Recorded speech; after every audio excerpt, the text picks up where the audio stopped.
All right, so here we are in Genesis chapter 13, and in Genesis 13, what we're about to see here is the separation of Abraham and Lot, because Abraham and Lot, these two men, were actually one people, and we've showed in previous weeks how this is probably thousands of people that we're talking about. Maybe probably not tens of thousands, but for sure we're talking well over 1,000 people here. This is a large group of people, and they're kind of wandering around. They go and they're in Bethel for a while, and then they ended up going down to Egypt. And we all remember what happened last Wednesday. That was when Sarah was beautiful. Pharaoh took her, and then God ends up cursing Pharaoh's house. And then after that, he's kind of scared of Abraham and pretty much drives him out of the land. And so now Abraham, he's back in Bethel. And then we're going to see, as we go through this chapter, the separation, basically the separating of one people, them becoming two.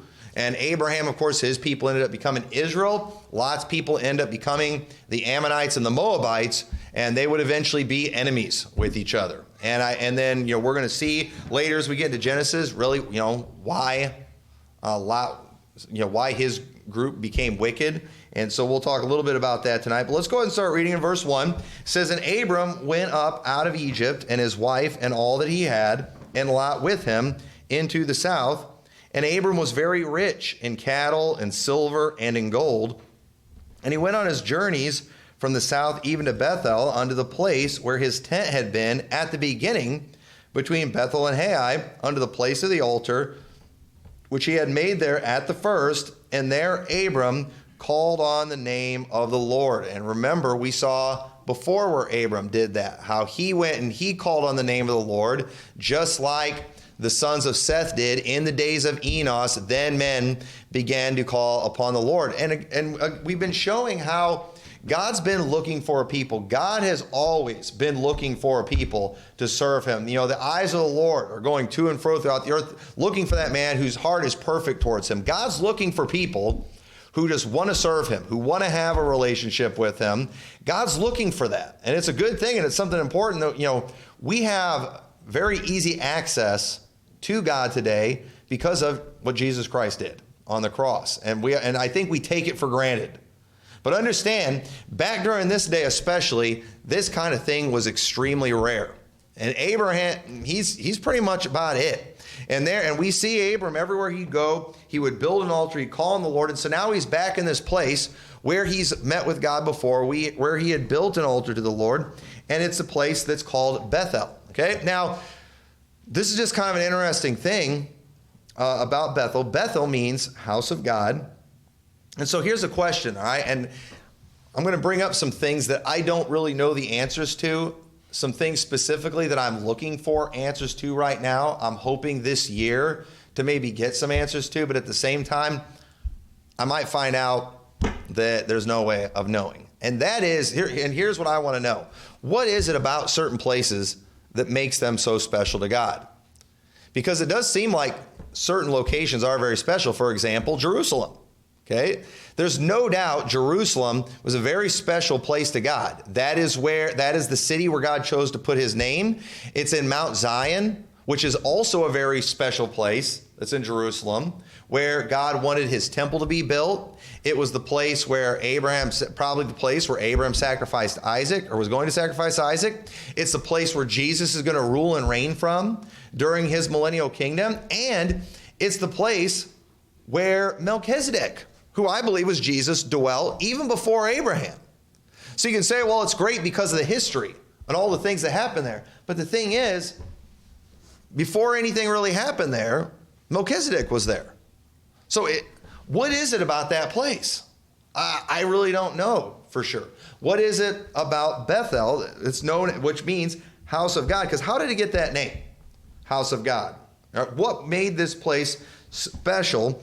Because look back at chapter 12. It says in verse 7, "And the Lord appeared unto Abram, and said, Unto thy seed will I give this land. And there builded he an altar unto the Lord, who appeared unto him. And he removed thence unto a mountain on the east of Bethel, and pitched his tent, having Bethel on the west and Hai on the east. And there he built an altar unto the Lord, and called upon the name of the Lord." So we see two different times here where Abram built an altar and called on the name of the Lord. But that name Bethel didn't come until later, okay?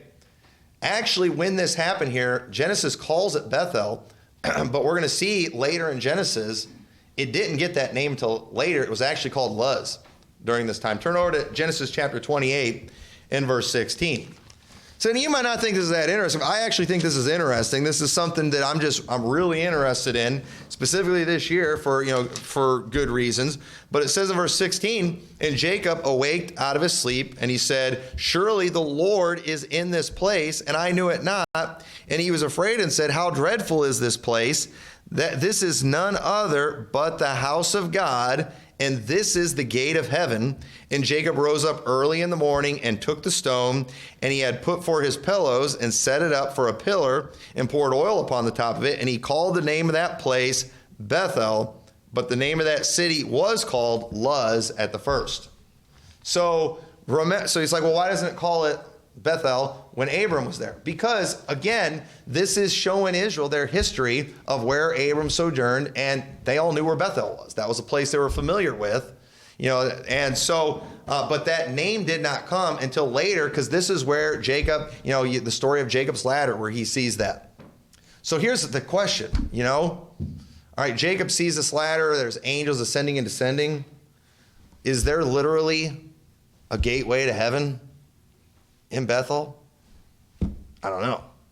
So is that why that place is special? Or was this place special to God because this was the place where Abram, who was a very special individual, 2 different times made an altar and called on the Lord? Is that what made it special? I don't know. I just think it's interesting that, 2 different times Abram has, a time with God there. And then 2 generations later with Jacob, he also interacts with God there. It just seems like there's something about Bethel that's very special to God.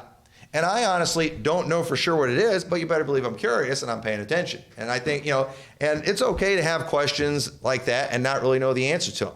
Okay. It's just something, maybe, we'll find out later. Maybe the Lord will, reveal something else. Maybe I'm missing something, but I just wanted to put that out there because it is interesting, different places in the Bible that do seem to have special significance.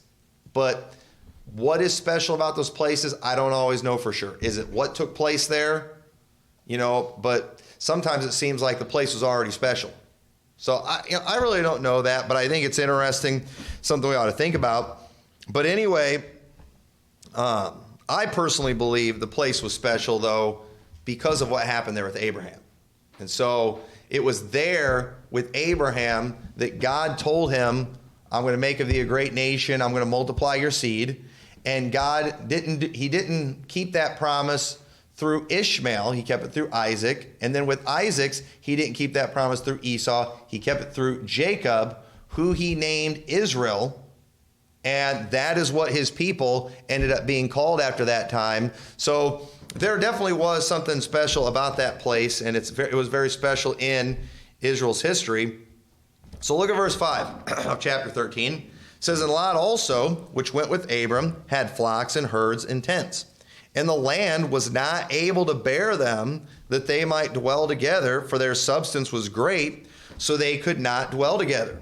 And there was a strife between the herdmen of Abram's cattle and the herdmen of Lot's cattle, and the Canaanite and the Perizzite dwelled then in the land. So obviously this is a large amount of people. The land can't contain them. Okay? And the land of Bethel, or that area of Bethel, it's an area, it's just a little bit north of Jerusalem. It's not real far from there.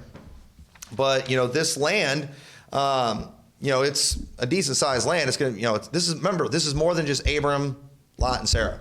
This is a lot of people there, and they are both rich. They have great possessions. They have a great deal of servants. And so it's just getting crowded. They're all, all Lot's cattle's eating Abraham's cattle, or, grass, his cattle's grass and things. And so they're fighting over each other. So we can't have this kind of conflict between us. We're brothers. We love each other.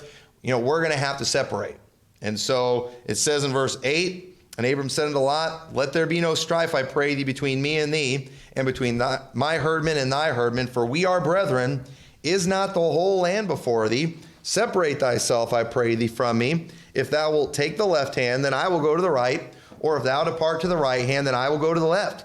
And Lot lifted up his eyes and beheld all the plain of Jordan, that it was well watered everywhere before the Lord, destroyed Sodom and Gomorrah, even as the garden of the Lord, like the land of Egypt, as thou comest unto Zoar. Then Lot chose him all the plain of Jordan, and Lot journeyed east, and they separated themselves the one from the other. Now, I can't tell you how many times I've heard messages in my life about how, Lot made the wrong choice here. And I think this is just an example of, I don't know for sure the Lord's trying to teach us a lesson here, or if it's just telling us what happened. Because Abraham, because he's kind, because he's loving, because he knows God's going to bless him either way, he gives Lot the choice. Hey, you choose, because he wants to keep the relationship good. And if Abraham chooses, then, it'd be easy for Lot to say, well, you pick the good land. And he did. He just told him, whichever way you go, I'll go the opposite direction. And Lot chose a land that the Bible compares to Eden. Okay? Now, who wouldn't want to go stay in a land like that? Okay? Doesn't it kind of make sense? I mean, you got cattle, you got all this. Why would you go to the desert? I would want to go to the well-watered area. And what's interesting, too, that particular land today is not good land at all. Because notice, too, it says this is before God destroyed Sodom. Okay, before the Sodomites went and corrupted the land and defiled the land and brought a curse upon it forever. And this is just a side note too. Maybe we'll talk more about this when we get to chapter 19. Did you know that land of Sodom is still not going to be inhabited during the millennial kingdom? So that, again, geographical places often are special in some ways, for the good and sometimes for the bad. That land's never making a comeback. Okay? Why? Because God destroyed that, and he destroyed it good. Why was God so harsh in that? He wanted to make sure everybody knew what he thought about Sodomites. Amen. That's why. I think it's important that we remember that. But, I don't think, and so the truth is, I think if Lot did anything wrong, I do think he should have looked into who the inhabitants of that land were. And I don't know, the Bible does not tell us that what he did here was wrong. We're just kind of assuming. But, I don't have a huge problem with somebody preaching and saying, and using a principle there and saying, hey, before you go and move somewhere, don't just move somewhere because the money's good. You got to ask yourself, is this a good place to raise a family? That's a very important question. You've got people all the time that go and they will move their families somewhere for a job, and there's no good church there at all. And it's so funny, too, how they'll criticize folks who move to an area for a church, but that nobody bats an eye at somebody moving somewhere for a job. And I'm sorry, I think where you have your family, what kind of people you have your family around is more important than what kind of money you're bringing in. And, where Lot went, he definitely prospered where he went. We see a short time later, Lot, he's sitting in the gate of Sodom. Lot is a leader in Sodom. Why? Because he was a very prosperous man. He was very wealthy. He probably did very well in the land of Sodom. But did Sodom help his family out at all? No, it did not. And I'm just going to tell you right now, I'm all for trying to make money. I'm all for, doing whatever you can in that area, but get your priorities right and don't sacrifice your families for a few extra bucks. It's not worth it. Not worth it at all. So yeah, there are places that are better financially, but they're not good places to raise a family. And I think, and I'm not, I don't want to go preaching a separate message here, but when it comes to where you live, I think church ought to be one of the main things. Obviously, you got to be able to provide for your family. Don't just go move, out in the middle of the desert in Wyoming somewhere, where you're not going to be around any people and there's no jobs or anything because there's a good church. You got to be able to provide too. Okay, obviously you got to do that, but those are things you got to factor in, and people just don't care about that these days. And so I find it very frustrating when I hear people acting like you're weird and you're in a cult if you move your family to go to a good church. So, that's pretty hypocritical, if you ask me. And it's okay to move your family, too, to a church if it has Bible college. I don't know if y'all realize that, but big churches, that happens all the time, but nobody's ever questioned that. But that's another side note there. But look what it says in verse 11. So then Lot chose them all the plains of Jordan, and Lot journeyed east, and they separated themselves, the one from the other. So Lot is now in that land, or pitched his tent towards Sodom. And so while the land was waste today, that wasn't always the case. Okay, now go over and turn over to Ezekiel chapter 16, because let's go ahead and talk for just a minute here about why the land of Sodom was bad, all right, or what made the land of Sodom go bad. Because people will often go to Ezekiel chapter 16 here and try to tell you that God didn't punish or destroy Sodom and Gomorrah because of homosexuality. You know, he punished it because they weren't hospitable. That's what they'll try to say. But let's go ahead and let's look at what the Bible actually teaches us. And then let's compare it to our own history in our country. And let's see if we can't figure a few things out. So it says in verse 49, behold, this was the iniquity of thy sister Sodom. Pride. Boy, isn't it interesting? The slogan for the queers. Pride. Why do they have to keep mentioning pride? Why do they have to keep using that word? Why do they have to keep telling their people, be proud, be proud, be proud? Okay? Because everybody knows they should be ashamed. Just like Sodom should have been ashamed. The Bible says they declare their sin is Sodom. When they should be ashamed of themselves, they don't. They have this attitude of being proud. It's something they should be ashamed of. You know, people used to be ashamed of the fact that they were perverts. They used to know it was wrong, and they even knew something was wrong with them. You know, and boy, you know, I hate to talk about this right now, but we're talking about Sodom right now. I got to do it. I watched a movie years ago. It's an Audrey Hepburn movie. It's an old black and white movie where a rumor got out about the two women that ran a girls' boarding school, that they were lesbians. And what was interesting on the movie, one of the females there, people were telling him this so much, she started to believe it about herself. And it was like she didn't even know what one was. She always knew something was wrong and something was different about her. And it was like she finally came to the realization that she was, in fact, a lesbian. And you know what she did in that movie? She went and she hung herself. And you say, you know, what? She was ashamed. You know, it was so humiliating because that was the mentality back then. But, you know, when a society starts to celebrate that kind of thing, that is not good, folks. They are on their way to destruction. And pride goes before destruction, and a haughty spirit before a fall. And mark my words, you know, our country will be destroyed. Okay? This LGBT stuff is what is going to destroy our nation. There's no doubt about that. It's already happening. But it says, pride, fullness of bread. Boy, we have fullness of bread in our country. Well, you better believe, you know, what's one of the big problems we have, you know, the big crises we're facing? Obesity. I mean, our country struggles with that more than any place. Why? Fullness of bread. Boy, we're 2 for 2 so far in the United States. Pride, fullness of bread, abundance of idleness. Huh. Now, we've really got that going on right now in our country. We are celebrating idleness right now. You're a hero. And this is a new thing in 2020. If you're idle and you're sitting in your house on your couch watching Netflix all day, you're a hero, folks. You're, you know, right up there with the essential workers, you know, the people that are driving trucks and, you know, stocking shelves. Y'all are heroes right now. We're going to celebrate you. Okay, instead of bringing in the cops, because after 9/11, that's when everybody started bringing in the cops and the firemen and the EMTs and honoring them.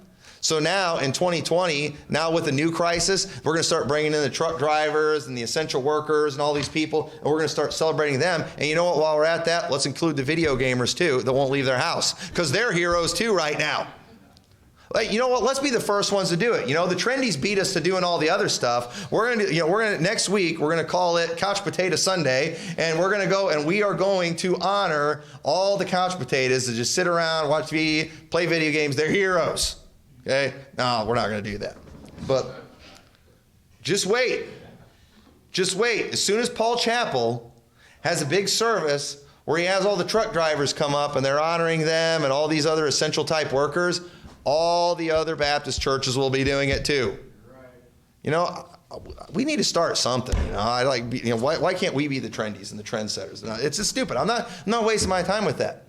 Okay, and I know we got truck drivers in here. God bless you. You know, but you're just as heroic as you were. You know, your job's easier now. Nobody's on the road. You know, so you were more heroic before all this happened. But anyway, so we're 3 for 3. Abundance of idleness was in her daughters. Neither did she strengthen the hand of the poor and needy. Now, I do believe in our country, this is one area where we're a little different. But we're almost too good to the poor and needy. Do y'all understand that? But I do believe this is one area where we have been blessed.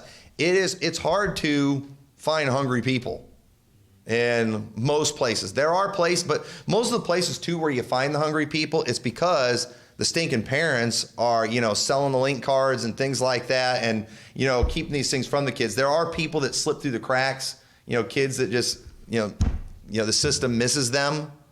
But I don't think we can. I think this is one area though where our country, you know, I think we're doing good. In fact, we're probably doing too good, because we're actually enabling people to be lazy.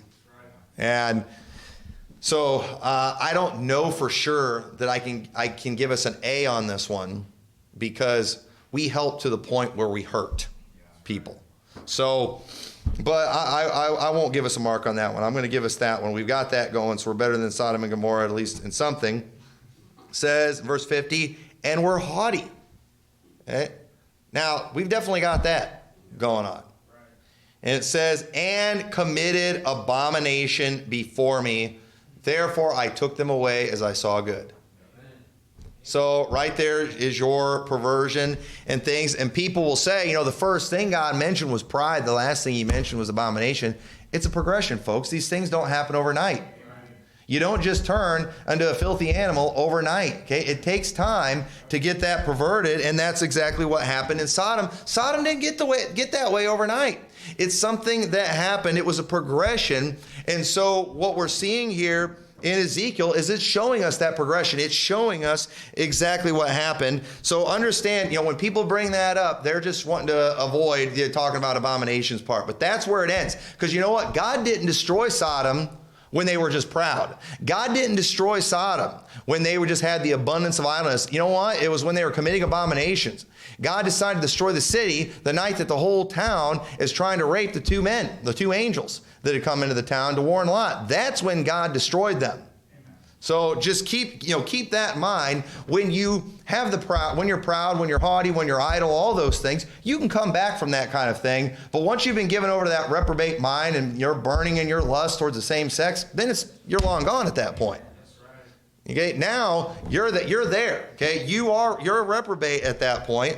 So these are important facts. You need to understand that people often forget, that they just ignore. So it says in verse 12, Abram dwelled in the land of Canaan, and Lot dwelled in the cities of the plain, and pitched his tent toward Sodom.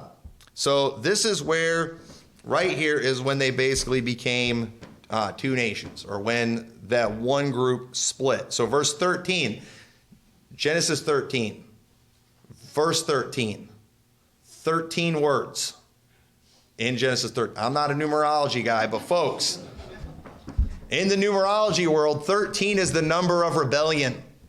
Okay? I don't know. I think that's just a little interesting fact right there. But count them. 13 words, 13 chapter, 13 verse, 13 words. Look what it says. But the men of Sodom were wicked and sinners before the Lord exceedingly. Exceedingly. All right? Now, what is that? That verse right there proves that not all sins are equal. Okay, what does that word exceeding mean? Exceeding, the modern definition is extraordinary or exceptional. Okay, that means you've exceeded the normal sinner. You've exceeded that normal wicked person. You're worse than they are. That's what that's saying right there. The 1828 definition is going beyond, surpassing, excelling, outdoing. So yes, we're all sinners, But the men of Sodom, they outdid normal sinners. You know, there were a lot of other wicked cities during that time. Babel was wicked. But you know, the men of Sodom were wicked and sinners exceeding. Because what they did was worse. Now, where does this idea that all sins are equal come from? Because that is something that is preached a lot. That is something that is quoted a lot. Well, you know, how dare you judge, you know, I mean, we're all sinners. You know, how dare you say one thing about one person's sin and you downplay other sin? You know, you're just being a hypocrite. You know, what does it say in, you know, after Romans chapter 1, when you get in Romans chapter 2, you know, who art thou that judgest? You know, I mean, you know, thou that judgest, knows thou not thou doest the same thing? You know, it's all the same. Where does that come from? Okay, well, the main verse where people get mixed up on this is in James 2. In verse 10, it says, for whosoever shall keep the whole law and yet offend in one point, he is guilty of all. For he that said, do not commit adultery, said also, do not kill. Now if thou commit adultery, yet if thou kill, thou art become a transgressor of the law. Okay? Now, what is that teaching right there? Is that teaching all sins are equal? No, it's teaching all sin makes you a sinner. Okay? Even if you've never killed anybody, okay, if you've committed any other sin, you are still a sinner and you need to get saved. That's what that means. And that's also what it means. We're not going to take time to go there. When you go to Romans 1 and Romans chapter 2, in Romans 1, it's talking about the reprobates. It's talking about, you know, the Gentiles and just how wicked they are. When you get to chapter 2, you've got the Jews who they weren't as bad as the Greeks. You know, they had some morals, but you know what? They were sinners too. So they're looking at the Gentiles and thinking, well, there's no way they're going to heaven. Look how bad their sins are. Look at all the things that we do. We're definitely going to heaven. And you know what God's saying to them? He's saying, you know what? You're sinners too. You might not have done what they've done, but you're still a sinner and you still need to get saved. And that's why in Romans 3, he says, for all have sinned and come short of the glory of God. That's why it says in verse 10, as it is written, there is none righteous, no, not one. They are all gone out of the way. They are all together become unprofitable. That's why it's saying all those things, because the Jews had this attitude, well, we're not as bad as them, therefore we don't need a Savior. And they were right. They weren't as bad as them, but they were equally in need of a Savior. Amen. But that doesn't make all sin equal, because God didn't put the death penalty on all sins, did he? Some sins had the death penalty. Some sins had them laying stripes on you. Some sins just you had to make restitution. You know, some sins you had to go sacrifice an animal. There was all the different sins had different consequences. You know, one who had done something less, he would get he'd get fewer stripes than one who had done something bigger. Why? Because of the fact that not all sins are the same. For example, mixed fabrics. What does everybody want to bring up? What does everybody, and I'm planning on doing a video on this. I'm not even going to show you all the scriptures on this. Whenever you want to bring up how bad homosexuality is, well, what about mixed fabrics? You know, you're wearing a polyester tie, you know, with your wool shirt right there. Well, listen to ignoramus, all right?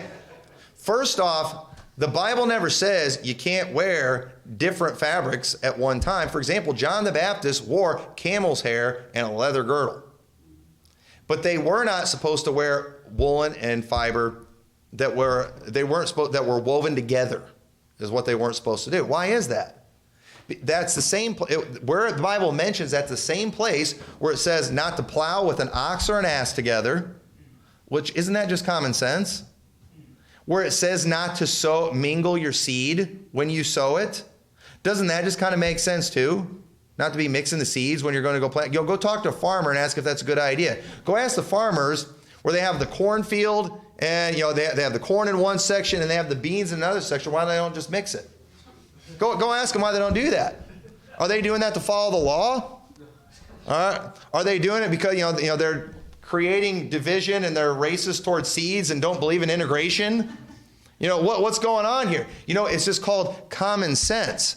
And what did Jesus say? No man seweth a piece of a new cloth onto an old garment. Why? Because then the rent will be made worse. Why? Because fabric, it tends to shrink, doesn't it? After it gets wet and over time, it tends to shrink. And so if you go and you put new cloth on an old garment that has already shrunk, and then you get that new cloth on there, it's just going to make the rip even worse. And if you're going and you're interweaving different types of fabric together, you know what's going to happen? Those clothes are just going to, the material is going to tear apart. It's just common sense.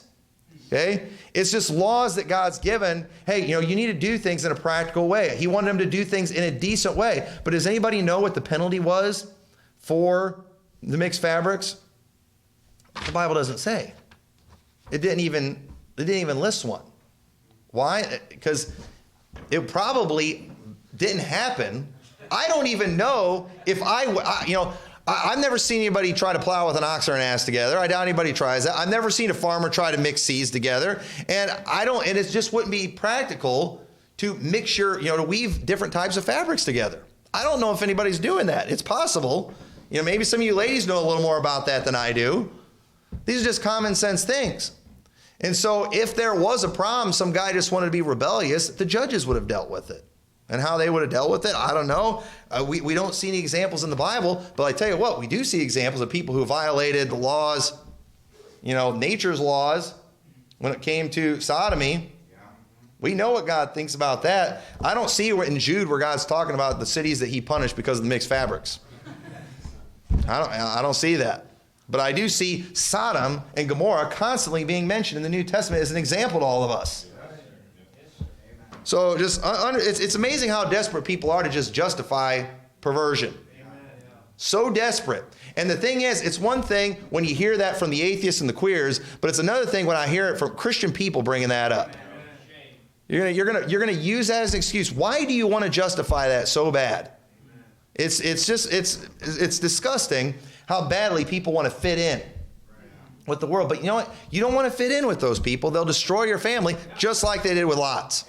There's no doubt they destroyed Lot's family. So just understand, all sins are not equal. Okay? And ultimately, what led to the destruction of the nations that came from Lot, the Moabites and the Ammonites, it was his time in Sodom. I believe if Lot would have stayed closer to Abraham, if Lot hadn't gone to Sodom, I think Lot would have done better. In fact, and this is just my opinion, if I may just interject my opinion right here, I personally think if Abraham would have went and dwelt in the land of Sodom, I think he'd eventually just taken them guys over and wiped them out.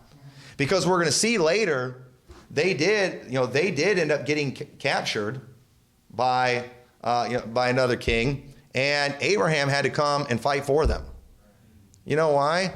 Because girly men don't fight well. And so what did they do? They went, whenever they got in trouble, they went and got a bunch of heterosexuals to come along and take care of business for them. We'll be talking about that later when we get to that chapter. But the thing is, as they got wicked, Abraham, being the godly man that he was, I think he'd have nipped that stuff there. I think he'd have either straightened them out or he would have wiped them out, is what I think he would have done. If he was able to defeat the armies that had taken them captive, you think he could have taken them? He for sure could have taken them. And I believe that's exactly what he would have. But that's just speculation, but I think it just makes sense based on what happened. But anyway, so Lot and his family, they ended up leaving Sodom, but you know what? Sodom never left their family, did they? Yeah, they got out of there, but Sodom was with their family because what would even make his daughters think to do what they did? So there's some bad influence there. So often when we talk about Lot's failure too, to get 10 people saved, we often think he only failed with his family because it's like, man, how come he couldn't, get just his family saved? We know he had at least minimum 4 daughters because he had 2 daughters when he left and he had daughters that were married. So, if he's got at least 4 daughters, he's got 2 son-in-laws, there's him and his wife, chances are there were some grandkids. 10 should have been pretty easy for him, and we often look at that as a big failure, but in reality, Lot was an even bigger failure than that because remember, it wasn't just Lot and his family that went to Sodom, was it? He's got all of his servants too. His household was not just those related to him biologically, it was his entire household. And so when all the men of Sodom are coming at those angels, you understand, these are Lot's servants. These are his men too. That's how much they had in common. They had just intermingled with those people to where they're committing the same abominations, and all of them died. All those people, those herdmen of Lot's that were there, those people, they all died in Sodom. They didn't come out with Lot. It was just him and his daughters. His wife didn't. She got out, but not real far out. Ended up turning into a pillar of salt. But Abraham, he was not like this. In fact, that's why God chose Abraham. Look at what it says in Genesis 18 and verse 17. It says, "And the Lord said, shall I hide this thing from Abraham, that thing which I do? Seeing that Abraham shall surely become a great and mighty nation, and all the nations of the earth shall be blessed in him." Listen to this. "For I know him, that he will command his children and his household after him." Children and household. These are all the servants. Okay? These are everybody, not just the children. "And they shall keep the way of the Lord to do justice and judgment, that the Lord may bring upon Abraham that which he has spoken of him." So God chose Abraham because God knew Abraham's going to be the right kind of leader. God is looking for a people. Okay? God is looking to raise up a nation, and God knew with Abraham, this is a guy that I can trust. He's one that's actually going to lead the right way, unlike everyone we'd seen from the past, because Seth's line went bad, didn't they? We see Noah when he came out of the ark. The first story we see about him after he comes out of the ark is he's getting drunk. And then who knows what's happening with Ham. And then not long after that, we've got the Tower of Babel. So nobody has stepped up to be a leader and to have a godly nation at this point, but Abraham was going to. And God knew that about Abraham. So, God ended up giving Abraham this information. God let Abraham know what he was about to do when it came to Sodom and Gomorrah. And I believe God did that because God knew that Abraham was going to be concerned because his nephew Lot was there. And it was like he's kind of give him a chance to talk him out of it. And, we'll see that story later when we get to chapter 18. But look at verse 14 of Genesis chapter 13. It says, "And the Lord said unto Abram, after Lot was separated from him, lift up now thine eyes and look from the place where thou art, northward and southward and eastward and westward. For the land which thou seest, to thee will I give it, and to thy seed forever. And I will make thy seed as the dust of the earth, so that if a man can number the dust of the earth, then shall thy seed also be numbered. Arise, walk through the land and the length of it and the breadth of it, for I will give it unto thee. Then Abram removed his tent and came and dwelt in the plain of Mamre, which is in Hebron, and builded there an altar to the Lord." So this is where God is promising that land, and God specifically, he points out the land. Now, it doesn't give us the description of it here as far as where it was, but understand the land that God gave to Abram is much larger than what is there today.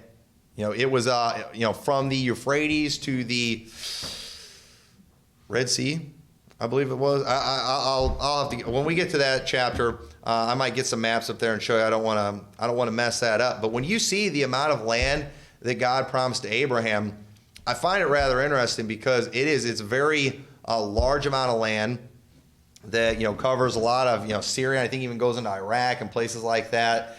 And the truth is, though, Israel never possessed all of that land. They never possessed all that land. A lot of people think they do because in Joshua or Judges, it says that God gave them all the land that he had promised to their fathers. But that's not referring to Abraham, Isaac, and Jacob. It's referring to the ones who came out of Egypt is what that's referring to. And when God gave them the land, he gave different borders then. And you say, so why is that? What happened? Well, one thing that we see when it comes to the land that God promised Abraham, each one of those generations made some mistakes and did some things that they shouldn't have done that caused them, I believe, to lose some of that land. And so you say, but wait a minute. Okay, this land that God promised, he gave it to Abraham on promise. He said, I'm going to give it to you and your seed forever. Okay, so if they've never had it, how can God keep that promise? Okay, well, does anybody remember in the book of Hebrews, chapter 11, what did it say about Abraham? He was seeking after a heavenly country. Okay, what God will keep this promise to Abraham, but it's not going to be with a physical, it's with that heavenly country. And we are all a part of that. Y'all understand that? That's why we don't get caught up in land issues here on this earth. This world is not our home. We are looking for that heavenly country. That's why we sing songs. When we sing songs like Beulah Land, when we sing songs like Marching to Zion, we don't sing those songs, thinking about a physical land. We're singing about heaven, aren't we? Because we're looking for that heavenly country, the same land that Abraham was looking for. And so understand that this promise is going to be fulfilled, but it's going to be a heavenly inheritance. And I do believe there's going to be a physical fulfillment in the millennial kingdom. Okay? In the millennial kingdom, there will be a physical fulfillment.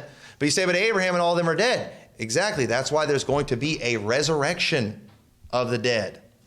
Because there's going to be that millennial kingdom, because there are many prophecies that have not yet been fulfilled. And all those things during that millennial kingdom, that's when many of these Old Testament prophecies that never were fulfilled are going to be fulfilled. But understand, those prophecies are going to be fulfilled through a physical people, that people are saying this is going to be fulfilled in the future with the physical Jews. No, it's going to be fulfilled with the spiritual ones. It's going to be fulfilled with the ones of the resurrection. You know why? Because flesh and blood cannot inherit the kingdom of God. And that's why it's so ridiculous when people make the land about a physical people. No, it's not about flesh and blood. It's a spiritual thing. And Hebrews proves that. And we'll probably cover more of that when we get to certain chapters. I'm getting ahead of myself a little bit here. But one thing that we constantly see with Abraham, whenever he's going to these different places, he's building altars to the Lord. And Abraham, he was a man who truly loved the Lord. He was somebody who had a heart that was fixed on serving God. And this attitude is ultimately what led him to being so faithful that he was willing to offer up his only son, Isaac. He was willing to do that. And because he was willing to do that, because he was willing to offer up his son, you know what he was known as? He was known as the friend of God. Because God, in his foreknowledge, knew this is something I am going to do someday. God knew one day he was going to sacrifice his son for the world. And so when God saw Abraham, a man who was willing to sacrifice his own son, God knew what that felt like for Abraham. That's why we're often friends with people, isn't it? Because there's something we can relate with, right? There's something that we have in common. And, often certain things too, the more unique that, thing is that you have in common, often the closer that friendship can be. And so think about that. How many people are out there that are willing to give up their son like that? Not many. But we see that Abraham was, and we see that God the Father was. So it makes sense that Abraham would be called the friend of God. And so Abraham, he was a great example of faith, someone who was seeking after the Lord, and that's why his house succeeded. That's why he ended up being blessed. Lot obviously did not do that. Lot, when he went to Sodom and pitched his tent towards Sodom, he was looking for the financial gain. He was looking for, a place to be good for his cattle. He wasn't thinking about, I got a family here. I've got a house that I'm supposed to command. I'm supposed to be following the Lord. And there's no doubt, because of what the New Testament says, that Lot was a saved man. The Bible calls Lot a just man. He calls him a righteous man. And that's another example, too, of proof that they were not saved by works in the Old Testament. The Bible called Lot, no doubt, a not good man at all. living in Sodom, willing to give his virgin daughters to a bunch of sodomites, a guy who did what he did, drunk with his daughters, all the things that Lot did wrong, his descendants did not turn out good. God called him a just and righteous man. How could that be? In what world could anyone call Lot just and righteous? I'll tell you, in a world where they're looking at Christ's righteousness instead of his righteousness. In a world, Lot obviously had imputed righteousness. Where did he get that from? We get that from Jesus Christ. Right? I mean, Lot, great example, great proof of that. And the thing is too that people forget, and something we're going to start seeing too as we get in some of these later chapters, a lot of the doctrine that we teach on salvation, a lot of it comes from the book of Romans. And did you know that when we are preaching from Romans about salvation, how it's not of works, the Apostle Paul was actually preaching from Genesis? Because he keeps referring back to Abraham, doesn't he? So we learn from Genesis that salvation is not of works. We learn the gospel in Genesis. And we're going to see it. We're going to see it. We're going to see it when Abraham sacrifices Isaac. We're going to see the gospel in Genesis. Our gospel. The gospel of the grace of God. The gospel of Jesus Christ. The death, burial, and resurrection. It's all there in the book of Genesis. And Lot obviously got it because we've got a wicked man who the New Testament refers to as just and righteous. That's what we are, ladies and gentlemen. Because we have imputed righteousness. Thank God for that. Thank God that it has always been around. So with that, let's pray. Dear Lord, we thank you so much for your word. Dear God, I pray that this will be a help. Lord, I pray you'll help us to learn from Lot's mistake here. Help us to focus on our family and raising up our house in the right way, that we won't get sidetracked by the things of the world, the possessions that this world has to offer, but we will focus on the spiritual over the financial. And I pray you'll just help us to just continue learning some great lessons and great truths as we go through the book of Genesis. In your name we pray. Amen. Well, let's go ahead.